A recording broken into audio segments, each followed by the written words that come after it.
আরে ভাই কইলে তো কইবেন কই আলাইলাম, মানে একটা মানুষের হাতের রান্দা এত পরিমাণ ভালো কেমন হয় ভাই? এ ওর পোলা মানুষ। ওরে আল্লাহ, আমি ভাই একদিন আমারে মালিক রে কই, ও আল্লাহ কফিল তুই আমার একদিন কাল লিগা ছুটি দে খালি, আমি যাই বাংলাদেশে আমার মা বাপরে খাওয়াই আহি। দেখেন দেশে গেলে বাবুচির ভাত মাইরা আলাম, আমি এটা শিওর, এটা কনফার্ম।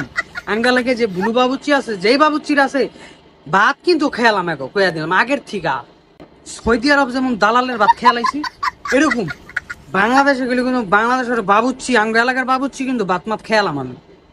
মানে বুঝলেন নি আর কি কি রান্ধি ভাই, হুদা লবণ মুরগি আর ওই লগা মশলা লাল হলুদ ফাঁকি মরিচ ফাঁকি, হ্যাঁ সাত আত্মাতলায় খেয়ালাই ভাই।